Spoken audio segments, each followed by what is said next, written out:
اعوذ باللہ من الشیطان الرجیم بسم اللہ الرحمن الرحیم السلام علیکم ورحمۃ اللہ وبرکاتہ۔ 19واں سپارہ فرقان سے کنٹینیو کریں گے۔ وقال الذین لا یرجون لقاءنا لولا انزل علینا الملائکہ او نری ربنا لقد استکبروا فی انفسہم وعتوا عتوا کبیرا۔ جو لوگ ہمارے حضور پیش ہونے کا اندیشہ نہیں رکھتے وہ کہتے ہیں کیوں نہ فرشتے ہمارے پاس بھیجے جائیں یا پھر ہم اپنے رب کو دیکھیں۔ بڑا گھمنڈ لے بیٹھے یہ اپنے نفس میں اور حد سے گزر گئی اپنی سرکشی میں۔ تو یہاں ان کفر کرنے والوں کے بڑے بڑے مطالبات کا ذکر آ رہا ہے کہ وہ ایسے مطالبے کرتے تھے جیسے کہ وہ اگر ایمان لائیں گے تو گویا کہ اللہ کے اوپر کوئی احسان کریں گے۔ تو انہیں بتا دیا گیا کہ جب فرشتے اترے پھر تو مسئلہ ہی حل ہو جائے گا، یعنی کہ ان کے اوپر نعوذ باللہ کوئی عذاب آئے گا، اور ان کے اعمال بھی کچھ ایسے ہیں کہ پھر اللہ سبحانہ وتعالیٰ ان کے ایمان نہ ہونے کی وجہ سے ان کے اعمال کی طرف آ کر ان کو گرد و غبار کی طرح اڑا دیں گے۔ یعنی اگر بغیر ایمان کے دنیا میں کوئی اچھے کام بھی کیے ہیں، یعنی کوئی سوشل ویلفیئر کیا ہے سم تھنگ ایلس، تو اس کا بھی کوئی فائدہ نہیں ہوگا، اس کی کوئی حیثیت اور اہمیت اور اس کا تول میں کوئی وزن نہیں گنا جائے گا۔ پھر آگے آیت نمبر 27 سے آنورڈس کچھ ایسی آیتیں جن سے یہ بھی پتہ چلتا ہے کہ نیک اور صالح دوستی ہی اچھی ہوتی ہے، اللہ کے نافرمانوں کے ساتھ وابستگی نہیں رکھنی چاہیے، کیونکہ فرمایا وَيَوْمَ يَعَضُّ الظَّالِمُ عَلَىٰ يَدَيْهِ يَقُولُ يَا لَيْتَنِي اتَّخَذْتُ مَعَ الرَّسُولِ سَبِيلًا يَا وَيْلَتَىٰ لَيْتَنِي لَمْ أَتَّخِذْ فُلَانًا خَلِيلًا لَقَدْ أَضَلَّنِي عَنِ الذِّكْرِ بَعْدَ إِذْ جَاءَنِي وَكَانَ الشَّيْطَانُ لِلْإِنسَانِ خَذُولًا۔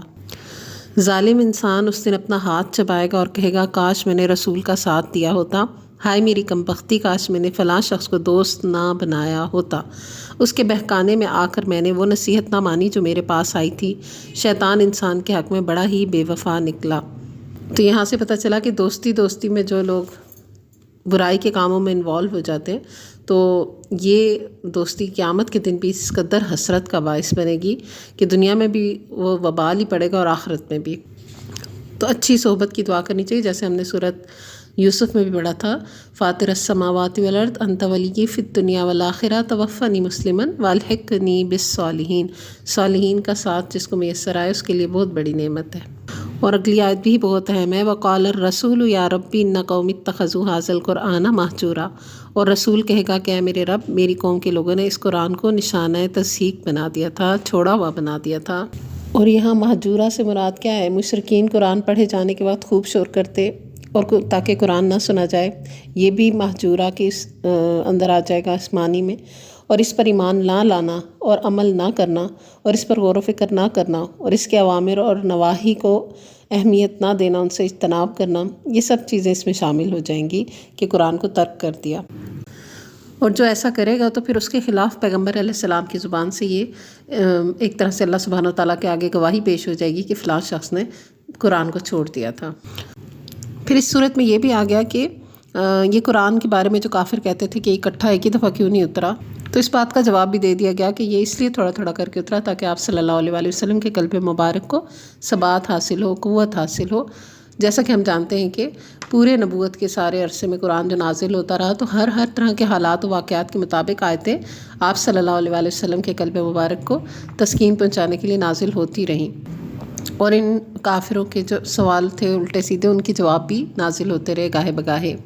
اور مختصراً پچھلی قوموں کا بھی ذکر کیا کہ ان کے جو قوم کے لوگ ہوتے تھے وہ بھی اسی طرح کی حرکتیں کرتے تھے، پیغمبروں کا استحضاء کرنے کی کوشش کرتے تھے۔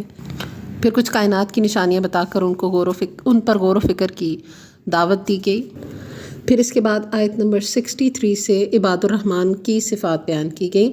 وَعِبَادُ الرَّحْمَنِ الَّذِينَ يَمْشُونَ عَلَى الْأَرْضِ هَوْنًا وَإِذَا خَاطَبَهُمُ الْجَاهِلُونَ قَالُوا سَلَامًا۔ رحمان کے اصل بندے وہ ہیں جو زمین پر نرم چال چلتے ہیں اور جاہل کے منہ آئے تو کہہ دیتے ہیں کہ تم کو سلام۔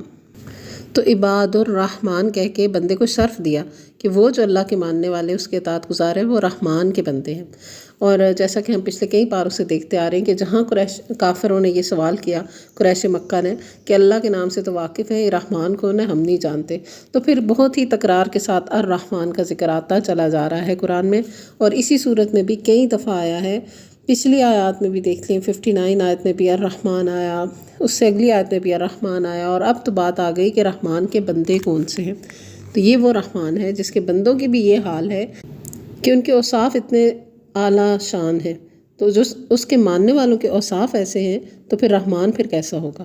تو پہلی جو ان کی صفت بتائی کہ وہ زمین پر اکڑ کر نہیں چلتے، نرم چال چلتے ہیں، اور اگر جاہلوں کے ساتھ ان کی کوئی لیک سلیک ہو جائے تو سلام کرتے ہیں، مطلب کہ اگنور کر کے چل پڑتے ہیں، ان کے ساتھ انوالو نہیں ہوتے، بحث مباحث میں نہیں پڑتے، ان سے کنارہ کرتے ہیں، اور اپنی راتیں سجدے اور قیام میں گزارتے ہیں، یعنی ویسٹیج آف ٹائم تو ان کے ہاں ہے ہی نہیں، اور اللہ کو پکارتے ہیں۔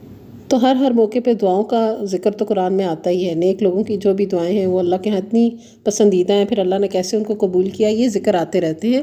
تو یہاں بھی رحمان کے بندوں کی بھی صفت بتائی کہ وہ کیا مانگتے ہیں، کہتے ہیں ربنا اصرف عنا عذاب جہنم ان عذابہا کان غراما انہا ساءت مستقرا و مقاما۔ اے ہمارے رب جہنم کے عذاب سے ہم کو بچا لے، اس کا عذاب تو جان کا لاگو ہے، وہ تو بڑا ہی برا مستقر اور مقام ہے۔ تو یہ اتنی خوبصورت دعا، یہ خالی دعا نہیں ہے بلکہ ان کا آخرت پر یقین بھی یہاں سے پتہ چلتا ہے، کیونکہ اگر یقین ہوتا ہے کسی چیز کا، جس چیز کے بارے میں انسان فکر مند ہوتا ہے اسی کے لیے دعا کرتا ہے، تو وہ تو آخرت کے بارے میں کانشیس ہیں اس لیے دعا کرتے ہیں۔ ہم اپنے بارے میں جائزہ لیں، کیا ہم آخرت کے لیے کوئی دعا کرتے ہیں؟ اس کا مطلب یہ نہیں ہے دنیا کہیں گم جائے گی، دنیا کے لیے بھی مانگ لیں لیکن آخرت کے لیے مانگنا مت بھولیں۔ ربنا آتنا فی الدنیا حسنۃ وفی الآخرۃ حسنۃ وقنا عذاب النار، آمین۔ ان کی اگلی صفت یہ بھی پتہ چلی کہ نہ وہ بخیل ہیں اور نہ ہی وہ فضول خرچ ہیں، بلکہ معتدل ہیں اپنے اخراجات میں، اور یہ کہ وہ شرک نہیں کرتے، کسی جان کو ناحق قتل نہیں کرتے، زنا نہیں کرتے، اور جو ایسا کرتا ہے وہ تو بہت ہی بڑا گناہ کرتا ہے، اور قیامت کے دن اس کو ڈبل عذاب بھی ہو سکتا ہے، کیونکہ اگر اس کے گناہ کے پیچھے اور لوگوں نے اس کے دیکھ کے گناہ کیا تو اس کا بھی اس کو عذاب ملے گا۔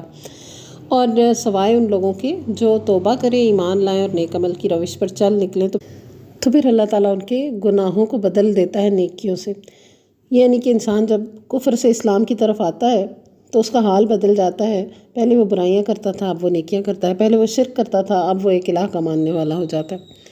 اور ایک اس کا معنی یہ بھی ہے کہ اسلام قبول کرنے کے بعد اور نیک روش پر چلنے کے بعد اس کی برائیوں کو نیکیوں میں بدل دیا جاتا ہے، جس کی تائید ایک حدیث سے بھی ہوتی ہے کہ آپ صلی اللہ علیہ وآلہ وسلم نے فرمایا کہ میں اس شخص کو جانتا ہوں جو سب سے آخر میں جنت میں داخل ہونے والا اور سب سے آخر میں جہنم سے نکلنے والا ہوگا۔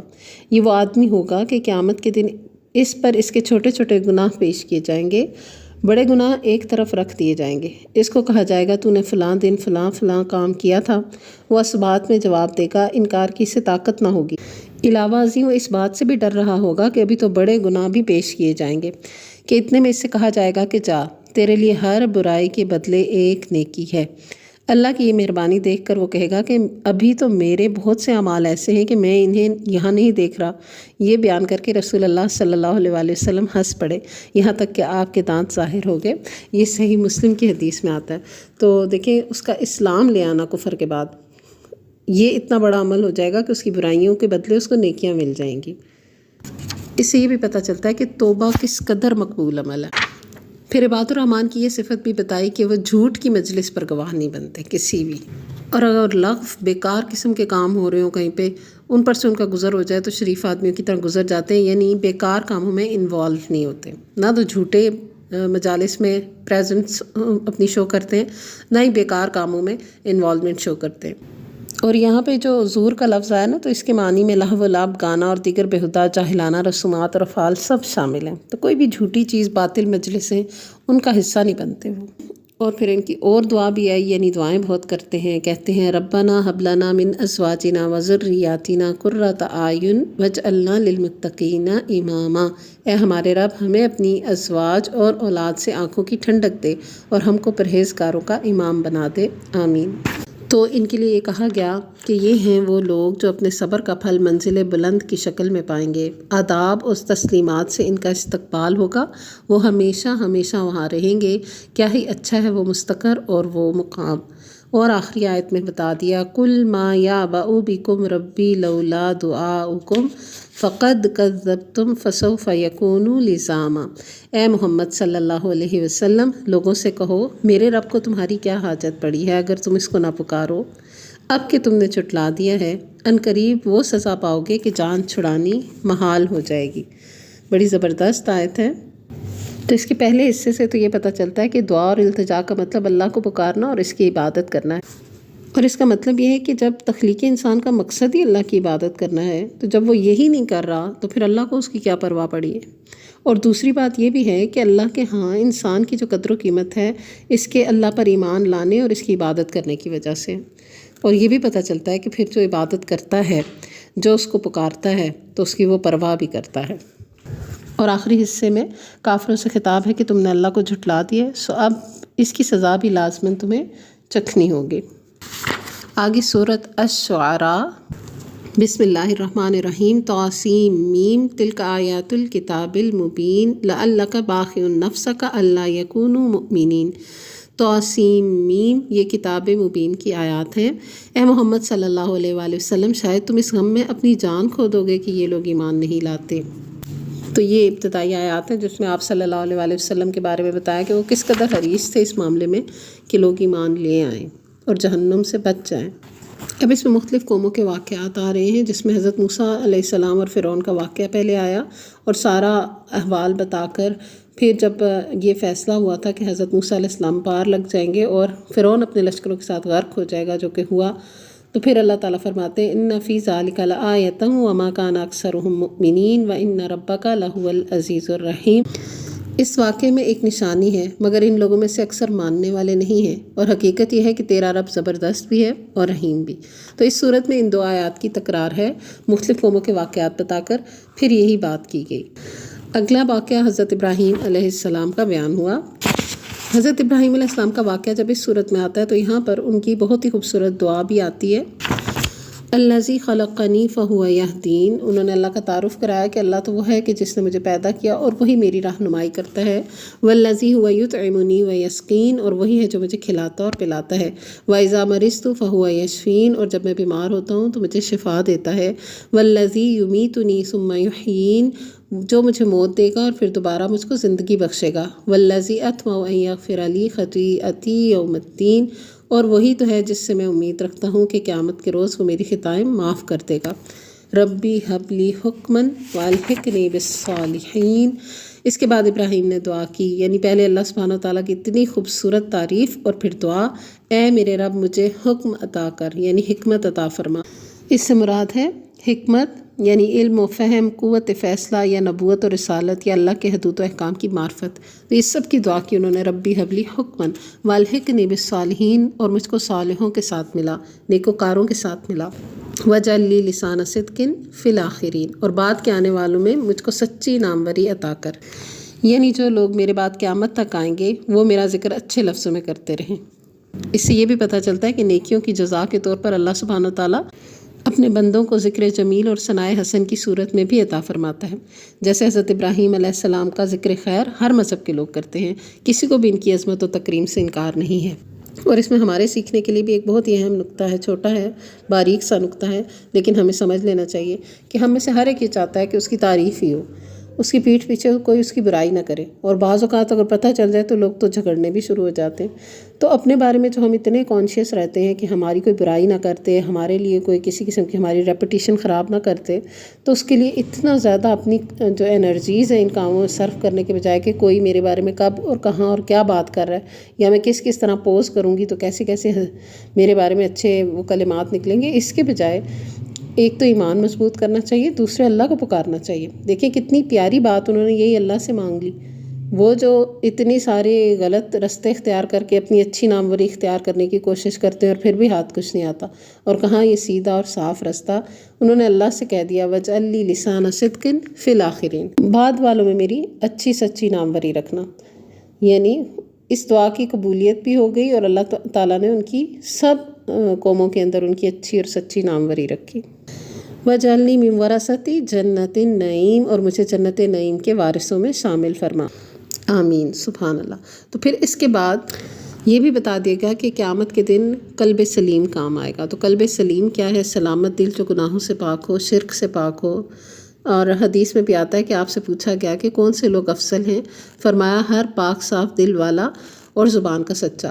لوگوں نے کہا زبان کے سچے کو تو ہم جانتے ہیں، لیکن پاک صاف دل والا کون ہے؟ فرمایا پرہیزگار، صاف ستھرا، جس کے دل میں نہ گناہ ہو، نہ ظلم، نہ کینہ، نہ حسد۔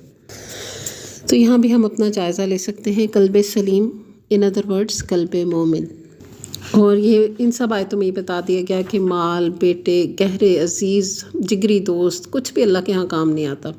اللہ کے ہاں صرف ایمان ہی کام آئے گا، قلب سلیم کام آئے گا. اس کے بعد پھر حضرت نوح علیہ السلام اور ان کی قوم کا ذکر آ گیا، اور انہی آیات کے ساتھ ہے کہ وہ بھی اللہ کے تقوی اور رسول کی اطاعت کا حکم دیتے تھے، اور اس پر کوئی پیغمبر کچھ بھی اجرت طلب نہیں کر رہے تھے. وہ تو لوگوں کا بھلا چاہ رہے تھے، اللہ کا حکم پہنچا رہے تھے. اسی طرح قوم عاد کا ذکر آیا، اور اس کے بعد قوم سمود کا بھی ذکر آیا. پھر اس کے بعد قوم لوط، اصحاب الایکہ، قوم شعیب علیہ السلام. تو ان ساری قوموں کا تذکرہ آیا، اور ہر ایک جو ہے وہ اپنے اپنے تکبر میں تھے. کوئی بڑے بڑے محل تعمیر کر کے ان میں رہ رہے تھے، اس بات کا ان کو تکبر تھا. کوئی ناپ تول میں کمی بیشی کر رہے تھے، خود کو تجارت کا خدا سمجھ رہے تھے. کوئی اللہ کی بھیجے ہوئے معجزات کے ساتھ ٹھٹھے لگا رہے تھے. بہرحال ان سب کے ہی انجام برے ہوئے، جنہوں نے رسولوں کی تکذیب کی، اللہ کے آیتوں کے ساتھ کفر کیا. لیکن ہر ایک کے واقعے کو بیان کر کے پھر اللہ نے وہی بات فرما دی، ان فی ذالک لآیہ وما کان اکثرہم مؤمنین. یقیناً اس میں یعنی ان سب واقعات میں نشانی ہے، مگر اکثر ماننے والے نہیں ہیں. وَإِنَّ رَبَّكَ لَهُوَ الْعَزِيزُ الرَّحِيمُ. اور حقیقت یہ ہے کہ تیرا رب زبردست بھی ہے اور رحیم بھی ہے. تو یہ جو بار بار آ رہا ہے نا کہ اکثر ماننے والے نہیں ہیں، تو یہی کہ بار بار وہی حرکتیں کرتے ہیں، پھر اسی طرح اللہ کو ناراض کرتے ہیں، پھر اسی طرح اللہ کے احکامات کی خلاف ورزی کر رہے ہیں. تو اس کا یہی مطلب ہے نا کہ مان نہیں رہے. اگر مانتے ہوں اور سمجھتے ہوں کہ ایسا کرنے سے ایسی ایسی مصیبتیں آتی ہیں تو پھر کیوں کریں. اس کے بعد اگلی آیت 192 سے آنورڈز پھر سلسلہ آغاز جو تھا سورت کا وہیں سے بات جا کے جوڑی گئی. بیچ میں واقعات کا تذکرہ کر کے پھر کتاب کی بات آ گئی. کیا ہے؟ وَإِنَّهُ لَتَنزِيلُ رَبِّ الْعَالَمِينَ. یہ رب العالمین کی نازل کرتا ہے. نزل بِهِ الرُّوحُ الْأَمِينُ. اسے لے کر تیرے دل پر امانت دار روح اتری ہے، یعنی حضرت جبرائیل علیہ السلام. عَلَىٰ قَلْبِكَ لِتَكُونَ مِنَ الْمُنذِرِينَ. تاکہ تو ان لوگوں میں شامل ہو جو خدا کی طرف سے خلق خدا کو متنبع کرنے والے ہیں. بِلِسَانٍ عَرَبِيٍّ مُبِينٍ. صاف صاف عربی زبان میں. وَإِنَّهُ لَفِي الزُّبُرِ الْأَوَّلِينَ. اور اگلے لوگوں کی کتابوں میں بھی یہ موجود ہے. تو یہ ہے بنیادی طور پر قرآن مجید کا تعارف. تو قرآن کیا ہے؟ اللہ کا کلام ہے جو اس نے نازل کیا، جبرائیل علیہ السلام کے ذریعے نازل کیا، آپ صلی اللہ علیہ وسلم کے دل پر نازل کیا. اور اس کا مقصد آپ صلی اللہ علیہ وسلم لوگوں کو انذار کریں، متنبع کریں، اور یہ عربی زبان میں نازل ہوا. اور پچھلی کتابوں میں بھی اس کا ذکر موجود ہے. پھر اختتامی آیات میں آیت نمبر 221 میں آیا، هل انبئکم علی من تنزل الشیاطین. لوگوں کیا میں تمہیں بتاؤں کہ شیاطین کس پر اترا کرتے ہیں؟ وہ ہر جال ساز بدکار پر اترا کرتے ہیں. سنی سنائی باتیں کانوں میں پھونکتے ہیں، اور ان میں سے اکثر جھوٹے ہوتے ہیں. والشعراء یتبعہم الغاوون. اور رہے شعراء تو ان کے پیچھے بہکے ہوئے لوگ چلا کرتے ہیں. یہ خاص طور پہ بات اس لیے بھی آ گئی کہ وہ آپ صلی اللہ علیہ وسلم کو بعض اوقات شاعر بھی کہہ دیتے تھے. تو بتا دیا گیا کہ شاعروں کا تو مزاج ہی کچھ ہو رہا ہے، اور ان کے پیچھے چلنے والوں کے حالات بھی ہو رہے ہوتے ہیں. تو آپ صلی اللہ علیہ وسلم کا اور آپ کے ماننے والوں کا تو مزاج مختلف ہے. ایک ہی نظر میں دونوں کا فرق خوب اچھی طرح سمجھ آ سکتا ہے. تو بتایا کہ رہے شعراء تو ان کے پیچھے بہکے ہوئے لوگ چلا کرتے ہیں. کیا تم دیکھتے نہیں ہو کہ وہ ہر وادی میں بھٹکتے ہیں اور ایسی باتیں کہتے ہیں جو کرتے نہیں ہیں، سوائے ان لوگوں کے جو ایمان لائے اور جنہوں نے نیک عمل کیے اور اللہ کو کثرت سے یاد کیا. اور جب ان پر ظلم کیا گیا تو صرف بدلہ لے لیا. اور ظلم کرنے والوں کو عنقریب معلوم ہو جائے گا کہ وہ کس انجام سے دوچار ہوتے ہیں. تو ان آیات میں نبی صلی اللہ علیہ وسلم کے کاہن یا شاعر ہونے کی نفی کی گئی. اور دوسرا اس میں یہ بھی بتا دیا گیا کہ شاعر تو بھٹکے ہوئے لوگوں کو ان کے پیروی کرتے ہیں، کیونکہ یہ شاعر تو زمین و آسمان کے ایسے کلابے ملاتے ہیں، ایسی باتیں کرتے ہیں جو عملاً ممکن نہیں ہوتی، ہو ہی نہیں رہی ہوتی. سوائے اس کے الگ سے پھر یہ بھی بتا دیا کہ کچھ لوگ اس سے مستثنا ہیں، یعنی وہ اہل ایمان جو اللہ کا ذکر کثیر کرتے ہیں وہ ایسی شاعری نہیں کرتے. اور اس میں سب سے پہلی مثال حضرت حسان بن ثابت کی ہے، جو شاعر رسول صلی اللہ علیہ وسلم کے نام سے مشہور تھے. اور موجودہ جو دور ہے اس میں ہم علامہ اقبال کو بھی ان کی شاعری کو بھی دیکھ سکتے ہیں کہ وہ بھی ایسی تھی کہ جو قوموں کو جگانے کے لیے انہوں نے کی. اس کے بعد اگلی سورت النمل. بسم اللہ الرحمن الرحیم. طاسین تلک آیات القرآن و کتاب مبین. طاسین یہ آیات ہیں قرآن اور کتاب مبین کی، ہدایت اور بشارت ان ایمان لانے والوں کے لیے جو نماز قائم کرتے اور زکوٰۃ دیتے ہیں، اور پھر وہ ایسے لوگ ہیں جو آخرت پر پورا یقین رکھتے ہیں. ابتدائی آیات کے بعد حضرت موسیٰ علیہ السلام کا واقعہ بیان ہوا. اس کے بعد آیت نمبر 15 سے حضرت داؤد علیہ السلام اور حضرت سلیمان علیہ السلام جو کہ ان کے بیٹے تھے، ان کا واقعہ بیان ہوا۔ یہ دونوں بادشاہ پیغمبر تھے۔ حضرت سلیمان علیہ السلام کو جنوں انس اور پرندوں کے اوپر حکمرانی اللہ تعالیٰ کے حکم سے ملی ہوئی تھی، اور آپ پرندوں کی، جانوروں کی بولیاں سمجھ سکتے تھے۔ اسی جگہ پر ایک وادی نمل کا ذکر آتا ہے، چونٹیوں کی وادی کا ذکر آتا ہے، جس میں ایک چونٹی نے کلام کیا اور حضرت سلیمان علیہ السلام نے سنا، اس کا ذکر یہاں پر موجود ہے، جس کی وجہ سے اس سورت کا نام بھی النمل ہے۔ تو وہ چونٹیوں کے پاس سے جب گزرے، جب یہ سب چونٹیوں کی وادی میں پہنچے تو ایک چونٹی نے کہا، اے چونٹیوں، اپنے بلوں میں گھس جاؤ، کہیں ایسا نہ ہو کہ سلیمان اور اس کے لشکر تمہیں کچل ڈالیں اور انہیں خبر بھی نہ ہو۔ سلیمان اس کی بات پر مسکراتے ہوئے ہنس پڑا اور بولا، ربی اوزعنی ان اشکر نعمتک التی انعمت علی وعلی والدی وان اعمل صالحا ترضاہ وادخلنی برحمتک فی عبادک الصالحین۔ اے میرے رب، مجھے قابو میں رکھ کہ میں تیرے اس احسان کا شکر ادا کرتا رہوں جو تو نے مجھ پر اور میرے والدین پر کیا۔ یعنی اے میرے رب، مجھے توفیق دے کہ میں تیرے اس احسان کا شکر کروں جو تو نے مجھ پر اور میرے والدین پر کیا، اور ایسا عمل صالح کروں جو تجھے پسند آئے، اور اپنی رحمت سے مجھ کو اپنے صالح بندوں میں داخل کر دے۔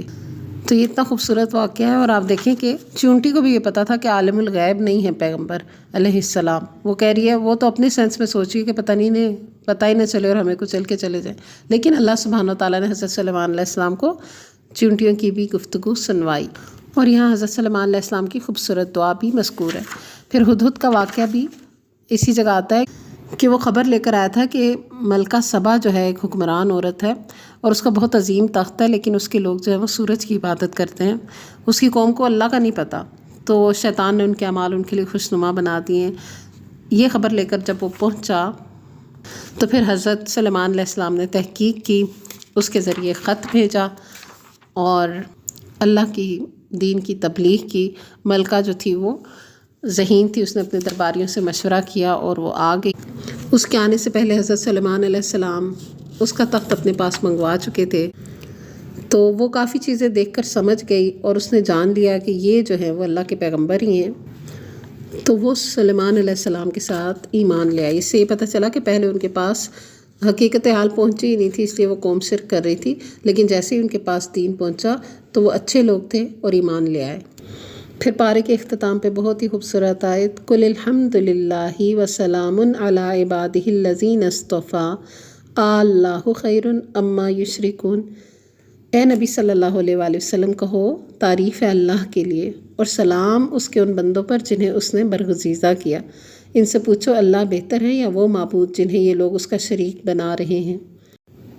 پھر 20ویں سپارے کی ابتدا میں یہی صورت کنٹینیو ہو رہی ہے۔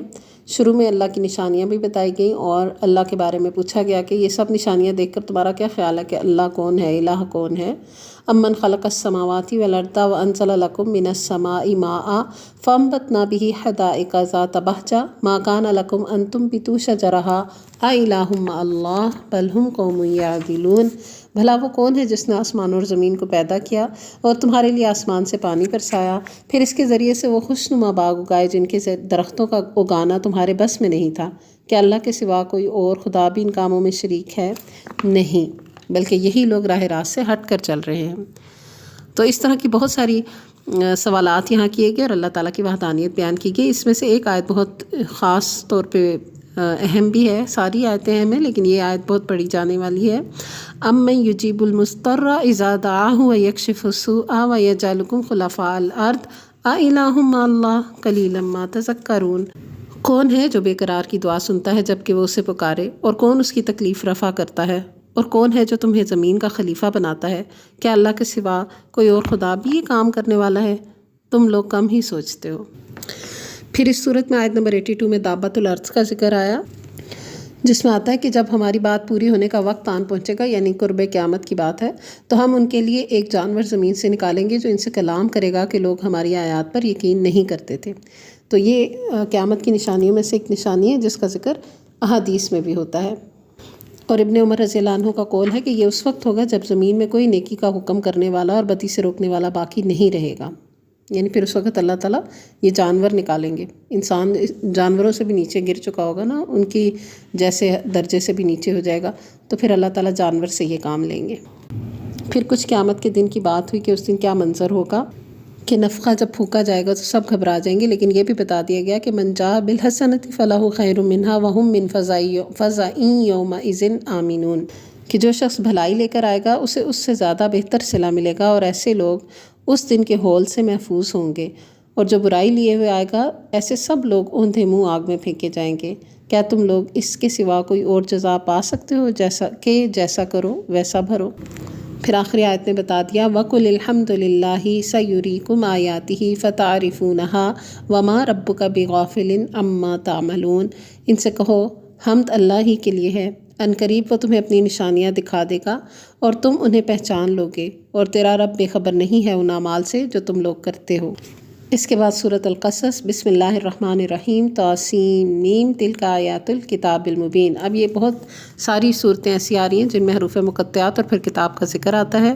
طاسیم، یہ کتاب مبین کی آیات ہیں، اور ابتدا سے ہی پھر موسیٰ علیہ السلام اور فرعون کا قصہ شروع ہو جاتا ہے۔ اس صورت میں جہاں یہ قصہ بیان ہوا ہے تو اس میں کچھ ایسی باتیں ہیں جو اور جگہ پہ اس قصے میں نہیں آئیں، تو یہاں پر خاص طور پہ حضرت موسیٰ علیہ السلام کی والدہ کا بھی ذکر آیا کہ ہم نے موسیٰ کی ماں کو اشارہ کیا کہ اس کو دودھ پلا، پھر جب تجھے اس کی جان کا خطرہ ہو تو اسے دریا میں ڈال دے، اور کچھ خوف اور غم نہ کر، ہم اسے تیرے ہی پاس واپس لائیں گے اور اس کو پیغمبروں میں شامل کریں گے۔ تو ان کی والدہ نے ایسا ہی کیا تھا۔ پھر فرعون لوگ اور اس کے اہل خانہ نے ان کو اٹھا لیا تھا، حضرت موسیٰ علیہ السلام کو، اور ان کو اپنے پاس رکھ لیا، اپنا بچہ بنانا چاہا، لیکن رضاعت کے لیے پھر وہ اپنی ماں کے پاس لوٹائے گئے، کیونکہ وہ کسی اور کا رضاعت ان کی ممکن نہیں ہو رہی تھی۔ تو اس طرح سے اللہ سبحانہ وتعالیٰ نے حضرت موسیٰ علیہ السلام کی حفاظت کا ذریعہ بنا دیا سارا سلسلہ۔ پھر یہاں ذرا مدین کے واقعات بھی تفصیل سے بیان ہوئے کہ جب وہ بھاگ کر مدین گئے ہوئے تھے اور وہاں پر انہوں نے کچھ عورتوں کو دیکھا کہ وہ پانی پلانا چاہ رہی ہیں جانوروں کو، اور وہ نہیں ایسا کر پا رہی کیونکہ رش تھا، تو اور انہوں نے ان کے لیے یہ کام کیا اور خود کنارے کھڑے ہو گئے، اور انہوں نے اللہ سے دعا کی ربی انی لما انزلت الی من خیر فقیر، پروردگار جو خیر بھی تو مجھ پر نازل کرتے میں اس کا محتاج ہوں۔ تو پھر انہی کے ہاں یہ خواتین نے گھر جا کر اپنے والد کو بتایا کہ کس طرح ایک شخص نے ان کی مدد کی جو امانت دار ہے، اور پھر ان کو وہاں پر نوکری بھی ملی اور بعد میں وہاں پر ان کی شادی بھی ہوئی۔ اور مدین ہی سے واپسی پر جب وہ اپنی فیملی کے ساتھ آ رہے تھے تو اللہ سبحانہ وتعالیٰ نے ان کو نبوت سے سرفراز کیا اور ان کو معجزات بھی عطا کیے، اور وہ ٹاسک بھی بتایا جس کی وجہ سے ان کو نبوت ملی تھی، یعنی فرعون کے پاس جانا، اس کو حق بیان کرنا اور بنی اسرائیل کو نجات دلوانا اللہ کے حکم سے۔ پھر آیت نمبر 76 میں یہ بھی بتا دیا کیا کہ قارون کا کیا معاملہ تھا، جو کہ قوم موسیٰ سے تھا، اور اس کے پاس اتنا بڑا خزانہ تھا کہ اس کے خزانوں کی کنجیاں اٹھانے کے لیے بھی ایک بڑی جماعت ہوتی تھی، اور بس وہ اسی زوم اور تکبر میں رہتا تھا، اور اس سے یہ نہیں سمجھتا تھا کہ اللہ کا فضل ہے، بلکہ وہی سمجھتا تھا کہ اس کو اپنے علم کی وجہ سے یہ سب کچھ ملا ہوا ہے۔ اور جب وہ قوم میں نکلتا تھا تو قوم بھی حسرتیں کرتی تھی کہ ایسے ہی ہم بھی ہوتے، اتنا کچھ ہمیں بھی ملا ہوتا، نعوذ باللہ۔ جیسا کہ عام لوگوں کا طریقہ ہوتا ہے کہ وہ ہر چڑھتے سورج کے پجاری بن جاتے ہیں، لیکن جب وہ دھسا دیا گیا زمین میں اپنے اس تکبر کی وجہ سے، تو اس وقت وہی لوگ جو کل اس کے لیے حسرتیں کر رہے تھے کہ ہم ایسے ہوتے، اب وہی جو ہے وہ کہنے لگے کہ اللہ اپنے بندوں میں سے جس کا رزق چاہتا ہے کشادہ کرتا ہے اور جسے چاہتا ہے نپا تولا دیتا ہے۔ اگر اللہ نے ہم پر احسان نہ کیا ہوتا تو ہم بھی زمین میں دھستے، افسوس ہم کو یاد نہ رہا کہ کافر فلاح نہیں پایا کرتے۔ تو اتنا بڑا واقعہ دیکھ کے پھر انہیں عقل آئی، بہرحال شکر ہے کہ آ گئی، لیکن یہ بھی ایک سوچنے کی بات ہے اس میں، ایک تو کوئی بھی نعمت ملی ہے اسے اللہ کا فضل سمجھنا چاہیے، اسے اپنے علم کی بنیاد پہ حاصل شدہ نہیں سمجھنا چاہیے۔ دوسرا یہ کہ لوگوں کی باتوں میں آ کر اور تکبر سے تکبر کی طرف نہ جائے، کیونکہ یہی لوگ جو اس کو اتنا حسرتیں کر رہے تھے اور آئیڈیالائز کر رہے تھے اور پھر وہ اور تکبر میں جا رہا تھا، وہی لوگ جب وہ غرق ہو گیا تو وہ تو اس سے کچھ اہمیت نہیں دے رہے تھے، بلکہ وہ شکر کر رہے تھے کہ شکر ہے کہ ہم بچ گئے، اور یہ تو کافر تھا، انکاری تھا اللہ کی بات کا، تو پھر اس نے کیا کامیاب ہونا تھا۔ تو اس لیے لوگوں کی باتوں میں آ کر اللہ کی بات چھوڑ دینا یہ اپنے ساتھ ہی ظلم ہے۔ پھر آگے آیت 84 میں یہ بتا دیا گیا کہ جو کوئی نیکی کرے گا اس کے لیے اس سے بہتر بھلائی ہے، اور جو برائی لے کر آئے تو برائیاں کرنے والوں کو ویسا ہی بدلہ ملے گا جیسے وہ عمل کرتے تھے، یعنی نیکی کا اجر تو 10 گنا 700 گنا اور اس سے بھی زیادہ جتنا چاہے اللہ دیتا ہے، لیکن گناہ پر اتنی ہی برائی ملتی ہے جتنا اس نے گناہ کیا، یہ بھی اللہ کا احسان ہے بندے پر۔ اور سورت کے آخر میں فرمایا وَلَا تَدْعُ مَعَ اللَّهِ إِلَٰهًا آخَرَ لَا إِلَٰهَ إِلَّا هُوَ كُلُّ شَيْءٍ هَالِكٌ إِلَّا وَجْهَهُ لَهُ الْحُكْمُ وَإِلَيْهِ تُرْجَعُونَ۔ اور اللہ کے ساتھ کسی دوسرے معبود کو نہ پکارو، اس کے سوا کوئی معبود نہیں ہے، ہر چیز ہلاک ہونے والی ہے سوائے اس کی ذات کے، فرما روائی اسی کی ہے اور اسی کی طرف تم سب پلٹائے جانے والے ہو۔ اس سے اگلی صورت العنکبوت۔ بسم اللہ الرحمن الرحیم۔ الف لام میم احسب الناس ان یترکوا ان یقولوا آمنا وہم لا یفتنون۔ الف لام میم، کیا لوگوں نے یہ سمجھ رکھا ہے کہ بس وہ اتنا کہنے پر چھوڑ دیے جائیں گے کہ ہم ایمان لائیں اور ان کو آزمایا نہ جائے گا؟ تو زندگی میں ایمان کے بارے میں اللہ سبحانہ وتعالیٰ حجت قائم کر ہی دیتے ہیں کہ کسی کا کیا حال ہے۔ تو اللہ تعالیٰ سب کو عافیت عطا فرمائے، آمین۔ پھر والدین کے ساتھ اس آیت میں حسن سلوک کی بات کی گئی، لیکن یہ بھی بتا دیا گیا کہ اگر والدین بھی شرک پر اکسائیں تو شرک نہیں کر سکتے، کیوں کہ وہ تو اللہ کا حق ہے۔ تو اگر والدین کے ساتھ حسن سلوک کرنا ہے تو وہ اپنی جگہ ہے، لیکن اللہ کی اطاعت اپنی جگہ ہے۔ اطاعت جاری رکھیں گے اللہ کی، اور ساتھ ان کے ساتھ حسن سلوک جاری رکھیں گے، کفر کے کام کے لیے ان کی اطاعت نہیں کی جائے گی۔ پھر مختلف قوموں کے واقعات بیان کر کے پھر اوورآل ان سب کا ذکر کیا جنہوں نے اللہ کا انکار کیا، ساری قوموں کے جو لوگ تھے مختلف قوموں کے۔ پھر اللہ نے فرمایا آخرکار ہر ایک کو ہم نے اس کے گناہ میں پکڑا، پھر ان میں سے کسی پر ہم نے پتھراؤ کی کرنے والی ہوا بھیجی، اور کسی کو ایک زبردست دھماکے نے آ لیا، اور کسی کو ہم نے زمین میں دھسایا، اور کسی کو غرق کیا۔ اللہ ان پر ظلم کرنے والا نہ تھا، مگر وہ خود ہی اپنے اوپر ظلم کر رہے تھے۔ اور آخر میں ایک مثال کے ساتھ یہ سمجھایا کہ شرک کتنا بودا عمل ہے۔ فرمایا کہ جن لوگوں نے اللہ کو چھوڑ کر دوسرے سرپرست بنا لیے ہیں، ان کی مثال مکڑی جیسی ہے جو اپنا گھر بناتی ہے، اور سب گھروں سے زیادہ کمزور گھر مکڑی کا ہوتا ہے۔ کاش یہ لوگ علم رکھتے۔ یہ لوگ اللہ کو چھوڑ کر جس چیز کو پکارتے ہیں اللہ اسے خوب جانتا ہے، اور وہی زبردست اور حکیم ہے۔ وَتِلْكَ الْأَمْثَالُ نَضْرِبُهَا لِلنَّاسِ وَمَا يَعْقِلُهَا إِلَّا الْعَالِمُونَ۔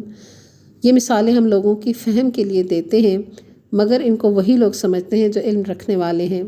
خلق اللہ السماوات والارض بالحق ان فی ذلک لآیۃ للمؤمنین۔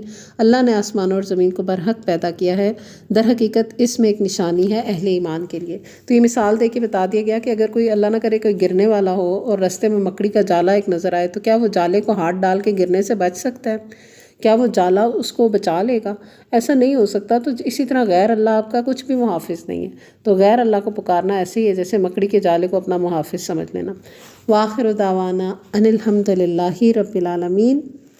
سبحانک اللہم وبحمدک، نشہد ان لا الہ الا انت، نستغفرک ونتوب الیک۔ السلام علیکم ورحمۃ اللہ وبرکاتہ۔